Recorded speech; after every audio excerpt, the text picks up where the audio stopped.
আজকে আমি তোমাদের সামনে নতুন একটি বাম্পার ধামাকা ব্লগ নিয়ে আসলাম। আমার এই ব্লগটি দেখতে গেলে আমার সাথে থাকবেন এবং সম্পূর্ণ ভিডিওটা দেখতে থাকবেন।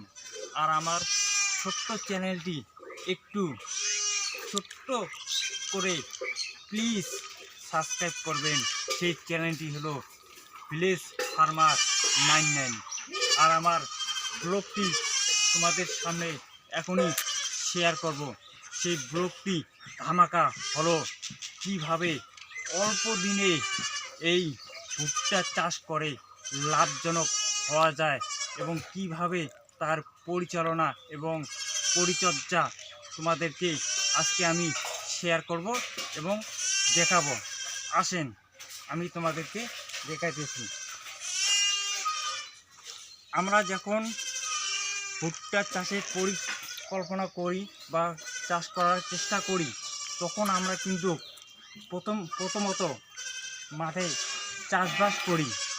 তারপরে বাড়িতে আমরা ইতিমতো গরু ছাগল তার যে সার অর্থাৎ জৈব সার সেটা আমরা বেশি পরিমাণে জমিতে লাগাই এবং লাগানোর পর আমরা হাল চাষ আবারও করি। তারপর যখন জমিটা ইতিমতো তৈরি হয় তারপরে আমরা ভুট্টা লাগাই। ভুট্টা আমার ফ্যামিলির বউ বাচ্চা সবাই মিলে আমরা কিন্তু ভুট্টাটা লাগাই। তারপরে যখন আমরা লাগানোর 4 দিন কি 5 দিন কি 1 সপ্তাহ অলরেডি কিন্তু চারাটা গাছে যায় এবং গাছার সাথে সাথে এই ভুট্টারকে আক্রমণ করার জন্য চতুর্দিক থেকে কিন্তু বিপর্যয় হয়ে আসে।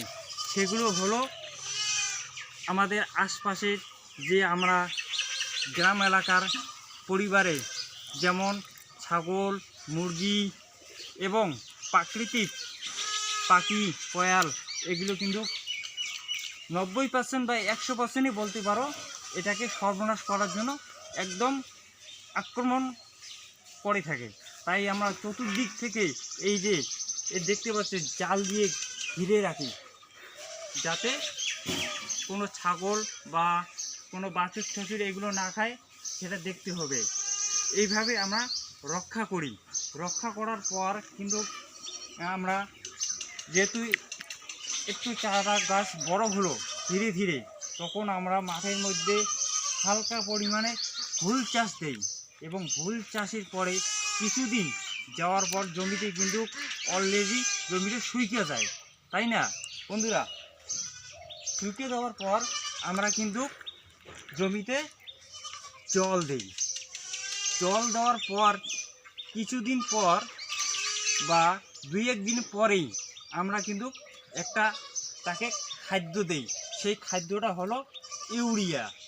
ইউরিয়া দিলে গাছটা তার অর্থাৎ কৃত্রিম, সেও তো একটা প্রাণী বা জীব, সেও কিন্তু খাবার চায়, তাই আমরা ওকে খাবার দেই ইউরিয়া হিসেবে। এবং ইউরিয়া দেওয়ার পর সেই গাছগুলো কিন্তু সতেজ বা ভালো হয় বা সে দেখতে খুবই সুন্দর হয়। এইভাবেই যখন 10-15 দিন আবার যায়, তারপরেও কিন্তু সে আবার দ্বিতীয়বারের জন্য জল চায়। সেই গাছগুলো ধীরে ধীরে চায়। যেমন আমরা প্রতিদিন খাইতে গেলে জলের দরকার, তেমনিও এরও কিন্তু প্রয়োজন জল। জল দিলেই সে ভালো হয় এবং জল দেওয়ার পর সেই ক্ষেত্রটাতে কিন্তু আবারও আপনারা ঠিক একইভাবে কিন্তু সার দিবেন, রাসায়নিক সার। সেই সারগুলো হলো ডিএপি এবং পটাশ ও ইউরিয়া। এইভাবে আপনারা যদি দিতে থাকেন এবং জলও মাঝে মাঝে দিবেন। এবং আরেকটা কথা বলি তোমাদের সামনে, শুধু সার জল দিলে হবে না, দিতে হবে কিন্তু স্প্রে দিলে তবে এর পোকাটা মারা যাবে এবং মারা গেলেই সে ভালো থাকবে। সেই স্প্রেটা হলো প্রোপেস বা দানা জাতীয় কোনো বিষ, এটা আপনারা ব্যবহার করতে পারেন। এটা আমি অলরেডি কিন্তু 2বার দিয়ে দিছি, আর কিন্তু দিতে আর হবে না। তাই আমরা অল্প দিনে দেখেন কিভাবে আমাদের ক্ষেতটা চতুর্দিকে দেখাতেছি তোমাদের, একবার দেখেন কত সুন্দরভাবে আমি এটাকে তৈরি করতেছি। দেখেন বন্ধুরা, আপনাদেরকে দেখাতে পারলাম, ঠিক আছে। এইভাবে আপনারাও যদি করতে পারেন তাহলে অল্প দিনই কিন্তু আপনিও ভালোভাবে এই ভুট্টা চাষ করতে পারবেন। তাই বন্ধুরা তোমাদেরকে বলতেছি, আমার এই ভিডিওটি যদি ভালো লেগে থাকে তাহলে অবশ্যই অবশ্যই আপনারা লাইক সাবস্ক্রাইব করবেন। আর আপনাদের নেক্সট পার্টের জন্য অপেক্ষা করুন।